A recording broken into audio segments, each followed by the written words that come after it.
I was 24 years old, standing in my father's mahogany study, when I realized a daughter's worth could be calculated in dollars. 3 million, to be exact. That was the debt my family owed the Costa Syndicate. And as I stood there, trembling in a body my mother had always called too large to be loved, my father traded my life for his ledger. I thought I was walking into a slaughterhouse. I never expected the devil to offer me a throne. I always knew I was the stain on the Miller family portrait. My father, Thomas Miller, was a man who built his entire existence on appearances. He was a prominent real estate developer in Connecticut, a man who rubbed elbows with the likes of Attorney Charles Kensington and Senator Gregory Langdon. He demanded perfection from everything around him. His pristine manicured lawns, his imported Italian sports cars, his rail-thin, socially climbing wife, Cynthia, and his golden boy son, my brother Gregory. And then there was me, Sadie. I was fat. That was the word my mother used in hushed, embarrassed whispers at country club dinners, and the word my father shouted when he was 3 scotches deep. While my brother was paraded around as the heir to the Miller Empire, I was the heavy, quiet daughter kept out of the holiday cards. I spent my life shrinking my personality to compensate for the space my body took up, hiding in oversized sweaters, burying myself in accounting books and business law, trying to make myself useful since I could never be beautiful by their rigid, unforgiving standards. But usefulness means nothing when a man's empire is built on rot. The collapse of my father's company was sudden, but the signs had been there. I had seen the discrepancies in the ledgers. I knew about the failed development project in downtown Boston, a venture that had quietly hemorrhaged millions. What I didn't know was who my father had borrowed from to keep his sinking ship afloat. I didn't know that when the banks turned him away, he went to the wolves. It was a torrential Tuesday night in November when the wolves came to collect. The storm was violently lashing against the windows of our Greenwich estate. I was in the library trying to balance the disastrous quarterly reports when the heavy oak front doors flew open. There was no polite knocking. Heavy boots echoed against the marble foyer. I crept out into the hallway just in time to see 3 men in tailored dark suits walking into my father's study. Leading them was a man whose reputation was a ghost story whispered among the corrupt elite of the East Coast, Roman Costa. He was dangerously striking, radiating a cold, suffocating authority that seemed to drop the temperature in the room. He didn't yell. He didn't have to. The quiet menace in his dark eyes was enough to make my father, a man who usually commanded every room he entered, shrink into a pathetic, trembling shell behind his expensive mahogany desk. I froze in the doorway, my heart hammering against my ribs, unable to look away as Roman pulled a folded document from his breast pocket and tossed it onto the desk. 3.4 million, Thomas, Roman said. His voice was a low rumble, smooth but laced with lethal intent. The grace period expired at midnight. I am not a bank. I do not offer extensions. My father's face drained of color. He stammered, his hands shaking as he gripped the edge of his desk. Roman, please. The Langdon deal is going to close next month. I just need 30 days. I can give you the cars. Cars, the boat. I don't want your toys. Roman interrupted, stepping closer. The 2 associates behind him shifted, their hands resting casually inside their jackets. You leveraged your life for my money, Thomas. I am here to collect. Panic raw and unfiltered, twisted my father's features. He looked around the room frantically, like a cornered rat looking for a grate to slip through, and then his frantic eyes landed on me, standing paralyzed in the doorway. I saw the exact moment his paternal instinct, whatever little existed, evaporated, replaced entirely by cowardice. "Take her," my father blurted out, pointing a trembling finger at me. The silence that followed was deafening. The storm outside seemed to pause. Roman slowly turned his head, his dark, calculating gaze locking onto me. I stopped breathing.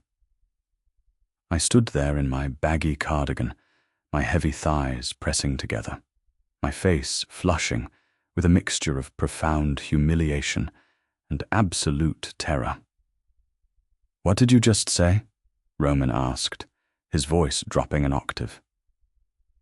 "Sadie." My father rushed out, his words tumbling over each other in his desperation. "My daughter? Take her as collateral. Put her to work. She's smart. She knows accounting. She can clean. She can be collateral until I get the money. Just take her instead of me." Tears pricked my eyes, blurring my vision. My own father. He was throwing his overweight, useless daughter to a mafia syndicate to save his own skin. He didn't care if they beat me, sold me, or left me in a ditch. To him, I was finally serving a purpose. I was a human shield. I expected Rin to laugh. I expected him to look at my thick waist, my soft jawline, my terrified eyes, and tell my father that his collateral was worthless, that nobody would want a fat, trembling girl. Instead, Roman took a slow, deliberate step toward me.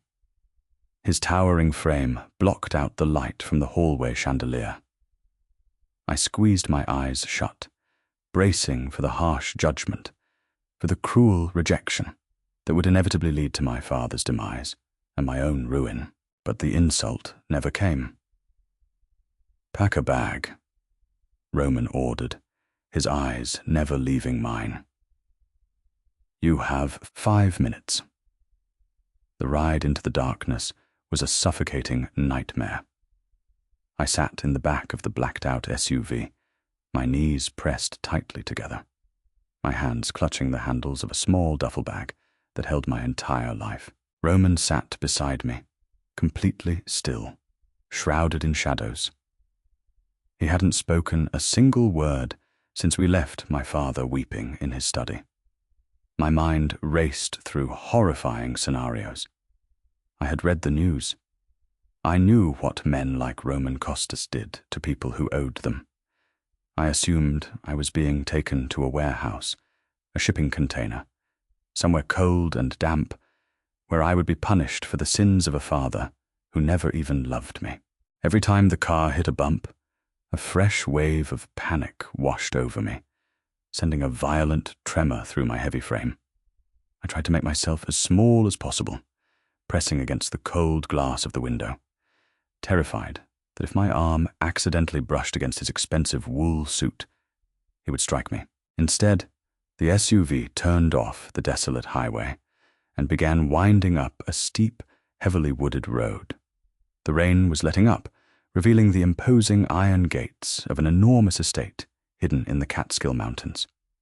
The gates swung open silently, and we drove up a long, sweeping driveway lined with towering pines, finally stopping in front of a massive, modern stone mansion. One of Roman's men, a stoic, broad-shouldered man I would later learn was named Samuel, opened the door. I scrambled out clumsily, my legs stiff and trembling, almost tripping over my own feet. I waited in the damp, freezing air for Roman to drag me by the hair toward a basement door. But Roman simply adjusted his cuffs, walked past me, and said, Follow me, Sadie. I swallowed hard, clutching my bag to my chest like a shield, and followed him through the massive oak front doors. The interior of the house was breathtaking. All dark wood, expansive glass windows overlooking the valley, and muted, expensive tones. It didn't look like a torture chamber. It looked like an architectural masterpiece. An older woman with sharp eyes and perfectly pinned grey hair was waiting in the foyer. "Mrs. Gable," Roman said, stopping to remove his coat. "This is Sadie. Show her to the East Wing guest suite. Make sure she has everything she needs." I froze. "Guest suite?" Mrs. Gable nodded, giving me a polite, completely neutral smile. "Of course, Mr. Costa. Right this way, Miss Sadie." I looked wildly at Roman, confusion momentarily overriding my terror. "I don't understand," I stammered, my voice barely a raspy whisper. "Aren't you going to lock me up? Put me to work?" Roman stopped. He turned around slowly, his piercing dark eyes locking onto mine. For a moment, the dangerous Mafia Boss seemed to recede, replaced by a man observing a puzzle. He took a few steps toward me, closing the distance between us until I had to tilt my head up to meet his gaze. I instinctively braced myself, waiting for the harsh reality of my situation to crash down on me. I waited for him to sneer at my soft chin, my wide hips, the absolute mess of a woman my father had traded. "You are not a prisoner in my house, Sadie," Roman said quietly, his tone absolute. "And you are certainly not a maid. You are collateral, which means you are under my protection until your father's debt is settled." He held my gaze for a second longer, a strange, unreadable intensity burning in his eyes before turning on his heel and disappearing down a long, dimly lit corridor. I was left standing there, entirely unmoored. Mrs. Gable led me up a grand staircase and down a plushly carpeted hallway, finally opening a set of double doors. The room she ushered me into was larger than the apartment I had lived in during college. It featured a massive king-sized bed draped in thick, luxurious linens, a fireplace, and a set of French doors leading out to a private balcony.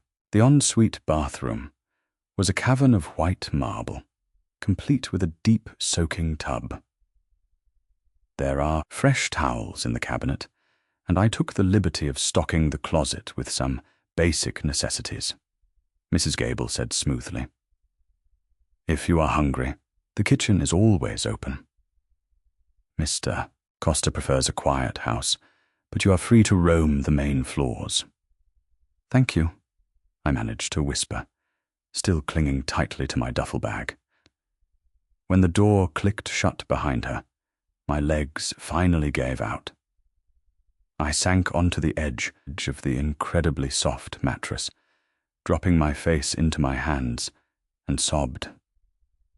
I cried for the betrayal of my father. I cried for my own pathetic helplessness.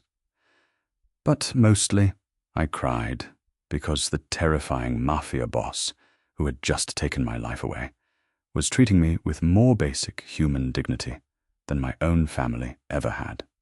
An hour later, after I had cried myself dry, I forced myself to move. I stripped off my damp, baggy clothes and stepped into the marble shower, letting the scalding water wash away the cold sweat of the evening. When I stepped out, wrapped in a plush robe that swallowed my large frame entirely, there was a soft knock at my bedroom door. I tightened the belt of the robe, my pulse spiking again. "Come in." The door opened, and Roman stepped inside. He had discarded his suit jacket and tie, the top two buttons of his dark shirt undone, revealing the faint edge of a dark tattoo on his collarbone. In one hand, he held a steaming mug, and in the other, a small plate of warm pastries. He didn't look at me with disgust. He didn't look at my wet hair or my makeup-free face with the disdain I was so accustomed to receiving from men. He walked over, set the food on the small table near the fireplace, and looked at me. "You didn't eat," he noted simply. "I'm not hungry." I lied, though my stomach practically twisted at the scent of the food. I crossed my arms defensively over my chest, trying to hide my curves beneath the thick terry cloth. "Why are you doing this? What do you actually want from me?" Roman stepped closer. The air in the room suddenly felt incredibly heavy. "I want you to eat, Sadie," he said, his voice dropping into a register that sent an involuntary shiver down my spine. "And then I want you to sleep. Tomorrow, we're going to have a very long conversation about your father's ledgers. Because Thomas Miller didn't just steal from me. He stole from you too. And I'm going to help you take it back." The morning sun filtered through the sheer curtains of the East Wing guest suite, casting long, golden shadows across the pristine hardwood floor. I woke up with a start, my heart immediately launching into a frantic rhythm as the memories of the previous night crashed down on me. I wasn't in my cramped, dark bedroom at my parents' Greenwich estate. I was in the mountain fortress of Roman Costa, a man who ran one of the most feared syndicates on the eastern seaboard. I dragged my heavy body out of the luxurious bed, my bare feet sinking into the thick wool rug. Mrs. Gable hadn't been lying about the closet. When I slid open the mirrored doors, expecting to find nothing, I was greeted by a row of high-end clothing. But what made the breath catch in my throat wasn't the designer tags. It was the sizes. There were cashmere sweaters from Max Mara, tailored trousers from Marina Rinaldi, and soft silk blouses, all in my exact plus-size measurements. For my entire life, my mother had forced me into shapeless, dark garments, insisting that my goal should be invisibility.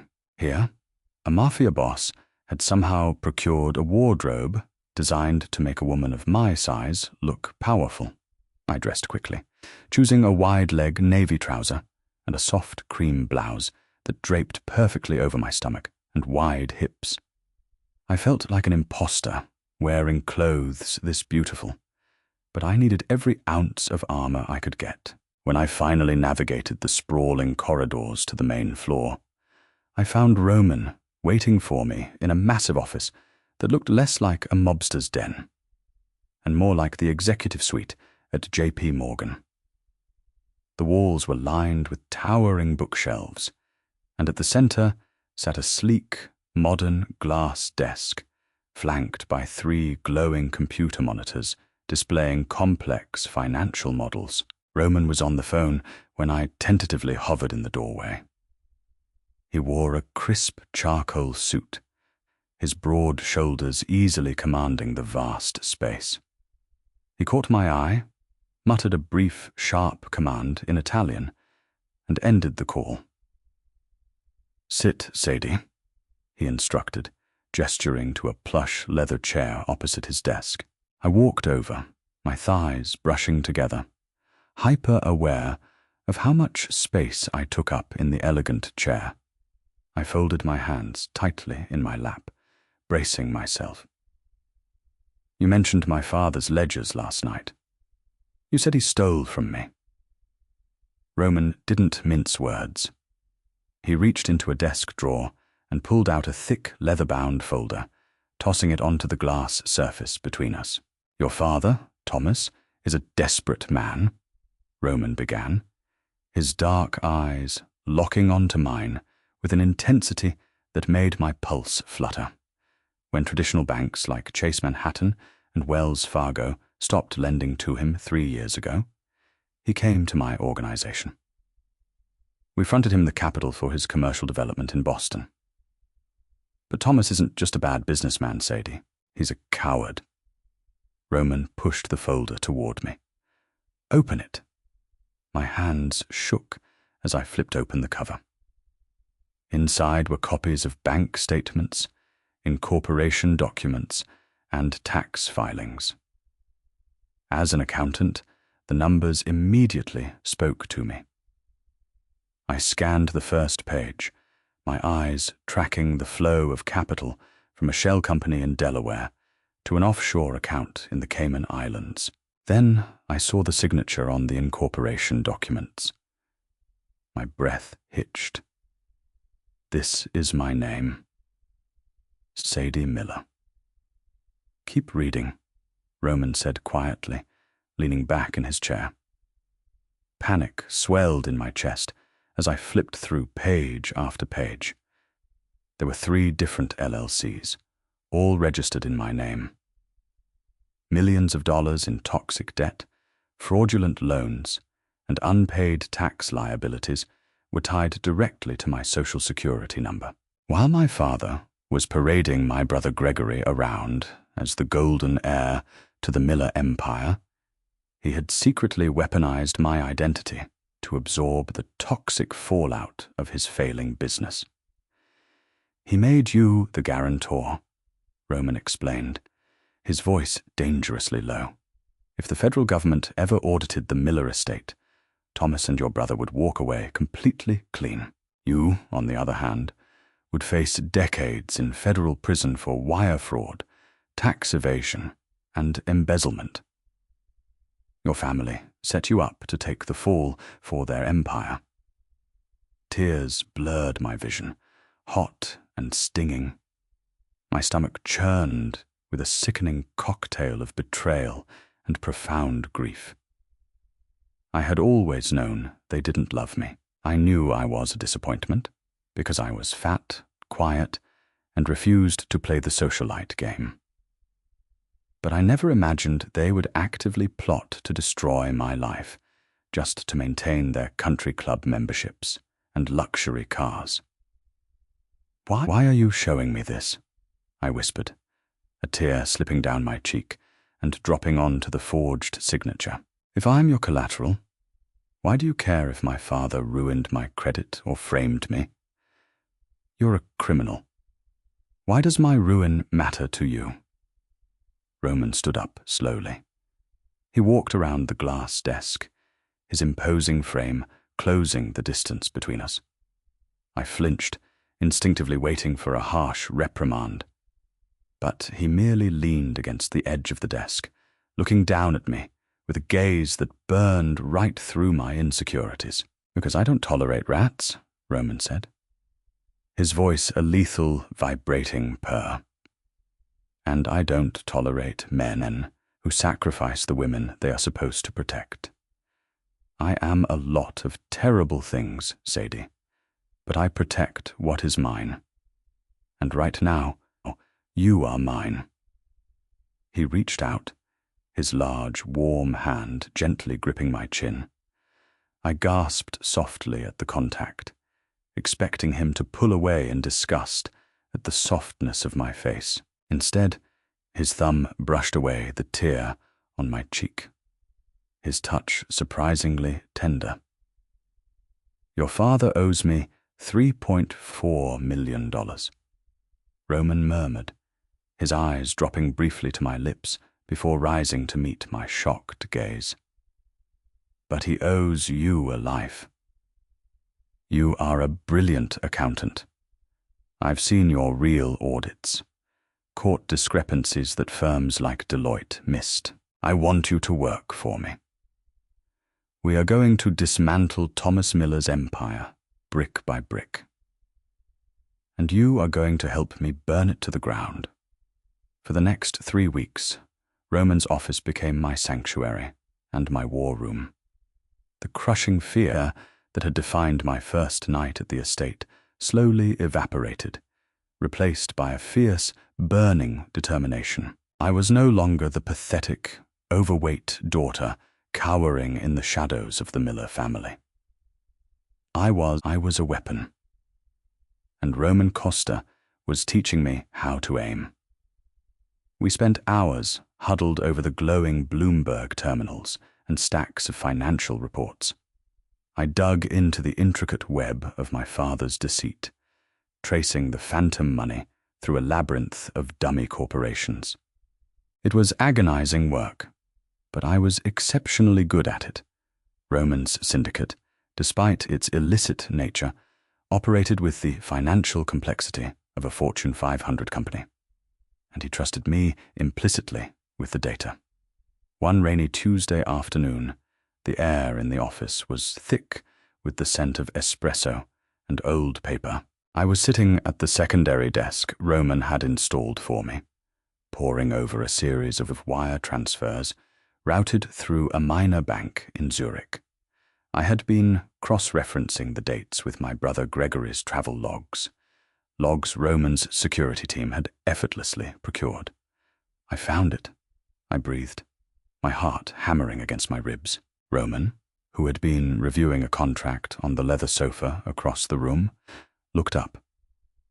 He set his tablet down and crossed the room in 3 long strides, coming to stand directly behind my chair. He leaned over, his chest brushing against my shoulder. The scent of sandalwood and expensive clean linen wrapped around me, sending a sudden electric jolt straight down my spine. Show me, he murmured, his voice a low rumble right next to my ear. I swallowed hard, trying to ignore the sudden warmth pooling in my stomach. I pointed a trembling finger at the screen. Look at the dates. Every time my father missed a payment to your syndicate last year, a wire transfer of exactly $200,000 was initiated from the offshore account in my name. But it didn't go to creditors. It was routed to a private equity fund managed by Gregory's college roommate at Yale. Roman's jaw tightened. They were siphoning the syndicate's capital to fund Gregory's personal startup ventures, while telling me they were broke. Yes, I said, a bitter taste rising in my mouth, and they left the paper trail pointing directly to me. If your men had killed my father, the debt would have transferred to me. If the FBI raided the house, I would be the sole name on the indictment. I leaned back in my chair, suddenly overwhelmed by the sheer magnitude of their cruelty. I crossed my arms over my stomach, an old defensive habit. They really hated me, I whispered, the vulnerability slipping out before I could stop it.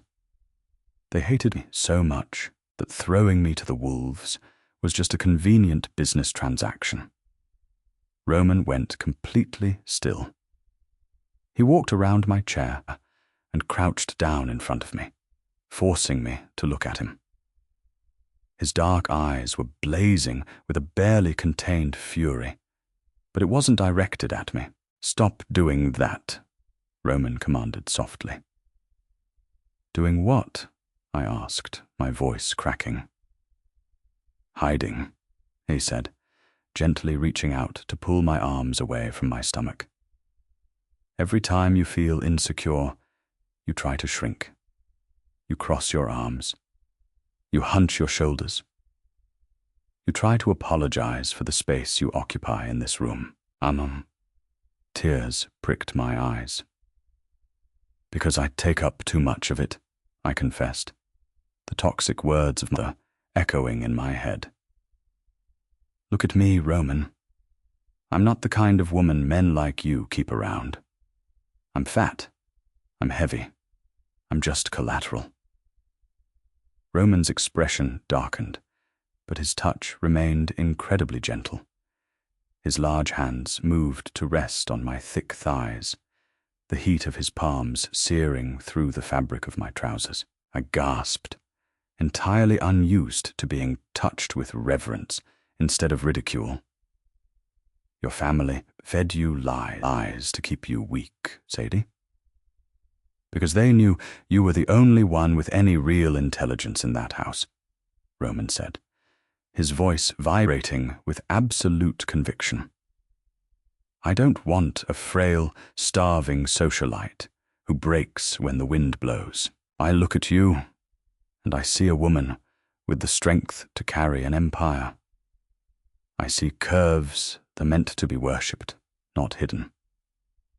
You are magnificent, and I will tear out the tongue of anyone who tells you otherwise. A sob tore from my throat.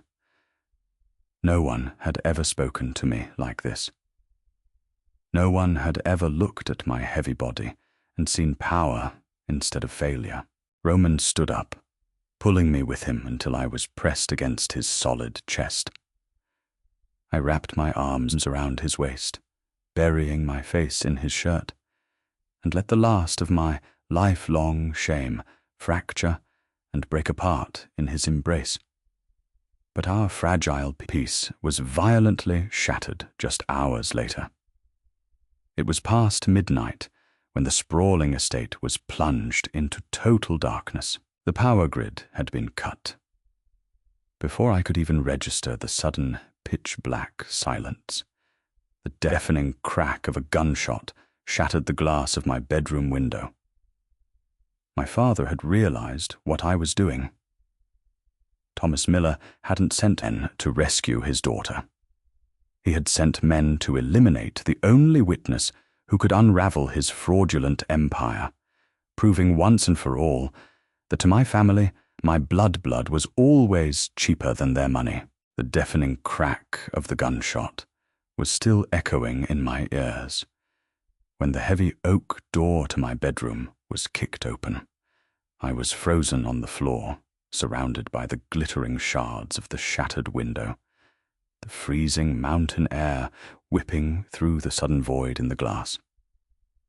The sheer panic paralyzed me.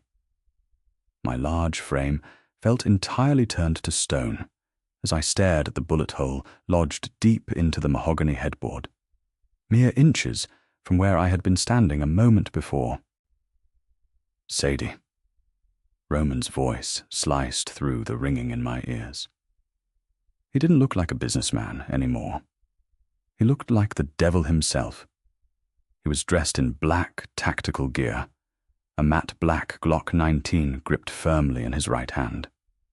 In a fraction of a second, he crossed the room, his large body shielding mine from the exposed window. "Are you hit?" he demanded, his hands swiftly checking my arms, my chest, and my face. "Talk to me, Sadie." "I'm okay," I stammered, my voice barely a squeak as a violent tremor overtook my entire body. I just heard the glass. I dropped to the floor. "Good girl." Roman breathed, hauling me to my feet with one arm wrapped tightly around my thick waist. "Keep your head down. We are moving." He practically carried me out into the hallway. The sprawling estate, usually so serene and meticulously lit, was plunged into absolute darkness, save for the faint red glow of the backup emergency lights pulsing along the baseboards.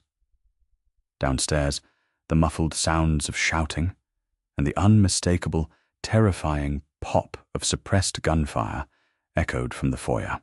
Roman's men were actively engaging the intruders. I clung to Roman's tactical vest, my bare feet padding silently against the plush carpet. We moved swiftly towards the West Wing. "Where are we going?" I whispered frantically. "Who is doing this?" "My security perimeter was breached at the south gate," Roman said, his voice terrifyingly calm as he checked corners before moving. They bypassed a state-of-the-art Cisco security grid, which means they had inside codes.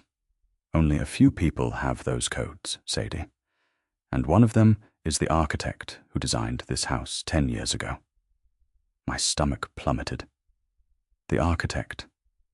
My father's firm, Miller Commercial Group had started in residential luxury design before moving to commercial real estate. My father, I choked out, a fresh wave of nausea hitting me. He gave them the blueprints. He didn't just give them the blueprints, Roman growled, pushing me behind him as we approached a heavy steel door at the end of the corridor. He punched a complex code into the keypad. He hired professionals to silence you. The heavy door clicked and swung outward, revealing a state-of-the-art safe room, complete with a bank of glowing surveillance monitors, medical supplies, and reinforced Kevlar walls. Roman ushered me inside and locked the door behind us, plunging us into the cool, quiet glow of the security screens. On the monitors, I watched in sheer horror as a localized war played out in the luxurious living room I had been sitting in just hours prior. Men in dark tactical gear were trading fire with Roman's security team. Samuel, the broad-shouldered guard who had first welcomed me, was methodically clearing the kitchen with an MP5 submachine gun. "I can't believe this," I sobbed, wrapping my arms around my waist, trying to make myself smaller, trying to compress the absolute agony blooming in my chest.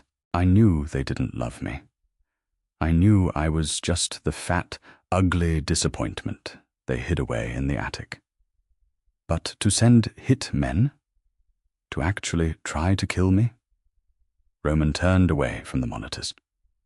He set his weapon down on the metal table and crossed the small room, gripping my shoulders. His dark eyes were fierce, completely devoid of the cold calculation that usually defined him. "Listen to me," Roman commanded, giving me a slight shake to break through my spiraling panic. This has nothing to do with you being a disappointment. This has everything to do with you being a threat. Thomas realizes you are smart enough to unravel his entire fraudulent empire. You are the only person who can prove he forged those Delaware LLCs. He isn't trying to kill you because you are weak, Sadie. He is trying to kill you because he is absolutely terrified of your power. I stared at him, my chest heaving. The idea that my father, the commanding, terrifying Thomas Miller, was afraid of me felt completely absurd, yet deeply intoxicating. Before I could process the shift in my own mind, the radio on the desk crackled to life. Samuel's gravelly voice filled the safe room. "Boss, the house is secure. 4 hostiles down. We took 1 alive. He's in the subterranean garage." Roman pressed the comms button. "Tie him to the chair. Strip him. I'm coming down." Roman turned to me, his jaw set in a rigid line of pure fury. "Stay here. Lock the door. Do not open it for anyone but me." "No," I said. The word slipped out before I could stop it. I surprised myself. I didn't whisper it. I stated it as a fact. Roman paused, his hand on the heavy steel door.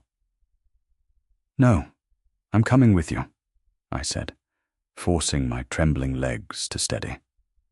I pulled my soft cardigan tighter across my chest, drawing myself up to my full height.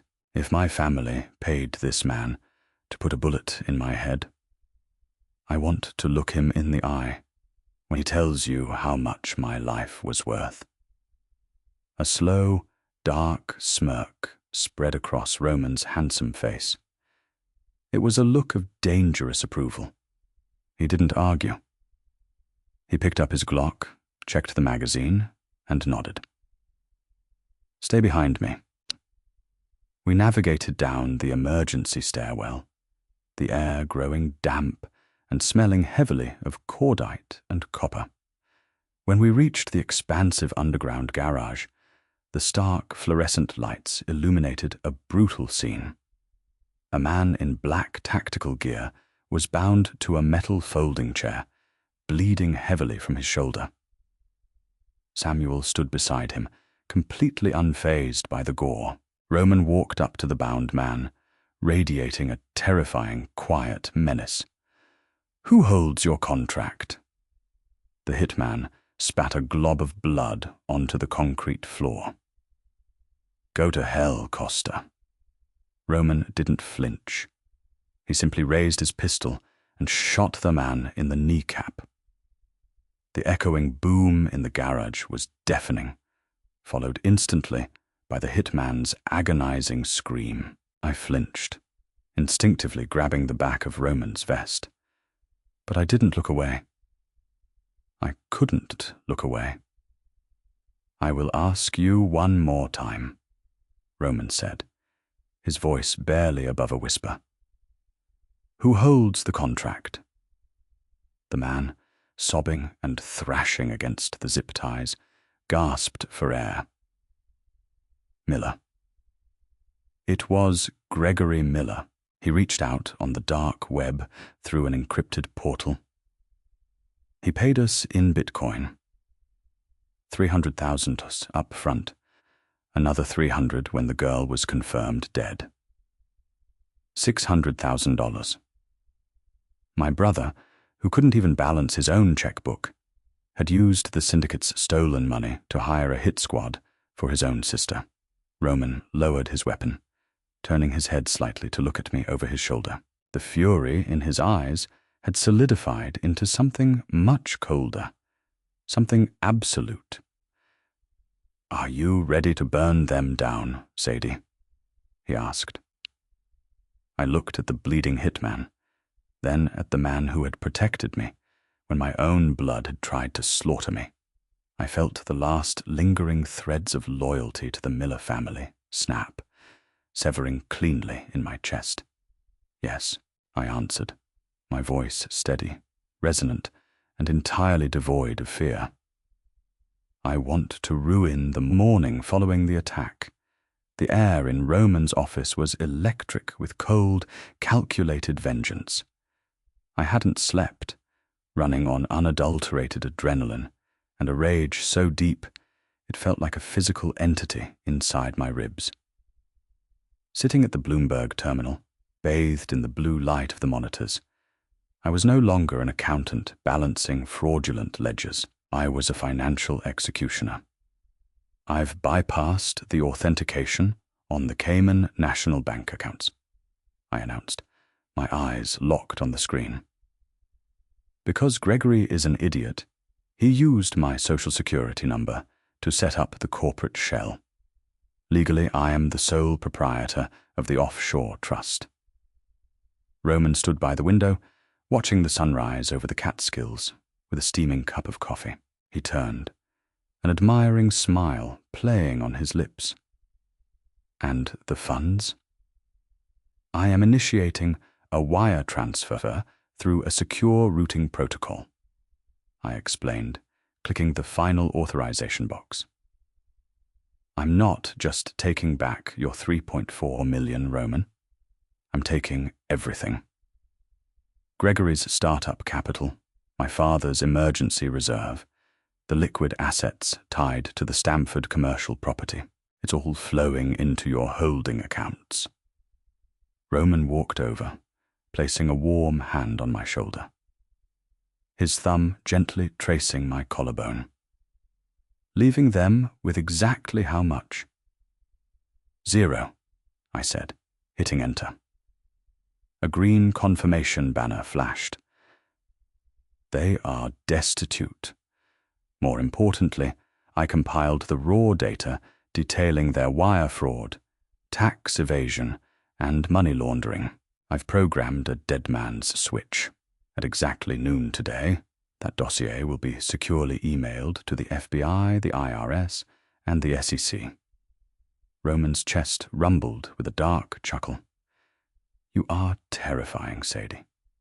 "You've meant I'm magnificent," I replied, leaning into his touch, finally comfortable in the space my body occupied. "Terrifying is a nice bonus." "It's time to let them know," Roman stated, his voice dropping into a lethal cadence. "Dress for a meeting. We are going to Stamford." 2 hours later, a convoy of 3 blacked-out SUVs pulled out of the estate. I sat in the center vehicle, wearing a sharply tailored emerald green power suit that hugged my curves perfectly. I wore my size like armor. Roman sat beside me, radiating absolute authority in a bespoke midnight blue suit. When we arrived at the Miller Commercial Group headquarters, the receptionist's eyes widened in sheer terror as Roman Costa and 4 heavily armed guards strode through the glass doors. We bypassed security and took the private elevator to the executive floor. Without knocking, Samuel kicked the heavy mahogany doors to my father's corner office open. My father, Thomas, was sitting at his desk, a tumbler of scotch in his hand. Gregory was pacing. Both men froze, the color draining from their faces, as Roman stepped into the room. But it was when I stepped out from behind Roman's towering frame that the true horror struck them. My father dropped his glass. It shattered, scotch pooling around his expensive loafers. Gregory stumbled backward, hitting the panoramic window, his mouth opening and closing in shock. "Sadie?" My father choked out, his eyes darting frantically. "You're alive?" "No thanks to you, Tos," Roman said smoothly, making himself comfortable on the leather sofa. "Your hit squad was highly unprofessional. I expected better for $600,000. Gregory slumped into a chair, gripping his hair. "He knows. Dad, he knows everything." I walked slowly toward my father's desk. I planted my hands firmly on the polished wood and leaned forward, forcing him to look at the fat, useless daughter he had tried to slaughter. "I handled the syndicate's debt, Dad," I said, my voice dripping with cold authority. "I logged into the Cayman accounts. Roman has his money back." "You did what?" Gregory shrieked, jumping up. "You stupid cow. Those accounts require dual authentication. They require the social security number of the primary guarantor." "Sis," I corrected, silencing him with a withering glare. "The money is gone, Gregory. All of it. Your startup funds, the emergency reserves. You have exactly $0 to your name." My father collapsed into his chair, clutching his chest. "You ruined us. We are going to lose the business." "You ruined yourselves." I snapped, slamming my hand down on the desk. "You sold me to a mafia syndicate to save your own pathetic lives. And when you realized I might survive, you paid men to shoot me." I took a deep breath, glancing at the Rolex on my wrist. It was 11:58 a.m. "In exactly 2 minutes," I continued, "an encrypted dossier of your offshore money laundering and wire fraud will drop into the inbox of the FBI's white-collar crime division." "No," my father whispered, tears of panic streaming down his face. "Sadie, please. You'll go to 2. Your name is on those documents." I looked back at Roman, who smiled with terrifying pride and gave a slight nod. "I won't be going anywhere," I said, turning back to the pathetic man who had sired me. 30 minutes ago, Roman's legal team filed an affidavit of coercion, granting me full federal immunity as a protected witness forced into financial fraud under threat of death. You gave them the perfect cover story when you handed me over to the Costa Syndicate. Outside, the wailing sound of sirens began to echo through downtown Stamford. The flashing red and blue lights of federal tactical vehicles reflecting off the glass building across the street. I turned away from my father as he wept. I walked back to Roman, who offered his arm. I took it, holding my head high, as we walked out, leaving the Miller men to the absolute ruin they had built for themselves. The ride back to the Catskill Mountains was vastly different from my first journey in Roman Coaster's armored SUV.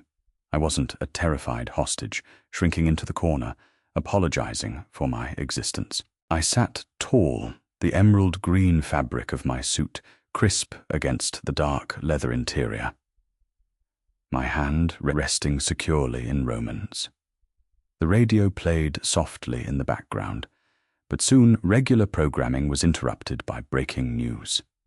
The anchor's voice filled the cabin, announcing the unprecedented FBI raid on Miller Commercial Group and the subsequent arrests of Thomas and Gregory Miller on federal charges of racketeering, wire fraud, and conspiracy to commit murder. I listened to the broadcast as they detailed the exact evidence I had compiled. A profound sense of closure washed over me. For 24 years, I had believed I was the burden of the Miller family. Now I was their architect of ruin. When we finally returned to the sprawling mountain estate, the storm from weeks ago felt like a lifetime away.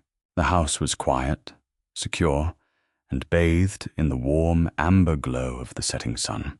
Mrs. Gable greeted us in the foyer with 2 glasses of vintage bourbon, offering me a warm, genuine smile that made it clear she knew exactly what we had accomplished today.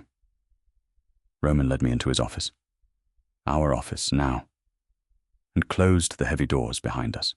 He walked out over to his desk, took a sip of his bourbon, and then reached into the bottom drawer. He pulled out a slender, unmarked manila folder and held it out to me. "What is this?" I asked, stepping forward, the heels of my shoes clicking assertively against the hardwood floor. "A confession," Roman said quietly, his dark eyes watching my face intently. "Before we move forward, Sadie, you need to know exactly how we got here." I took the folder, a slight frown creasing my forehead, and flipped it open. Inside was a copy of an audit report I had prepared over a year ago. It was a complex forensic analysis of a logistics company operating out of New Jersey, a company my father had attempted to acquire. I had advised against it, finding massive irregularities in their offshore accounts. My father had ignored me, mocked my report, and fired the consulting firm I had used to gather the data. But attached to my report were photographs, surveillance photos, pictures of me walking out of my favorite bakery, pictures of me sitting in the local library, surrounded by tax law books, pictures of me in my oversized sweaters trying to hide from the world. My breath hitched.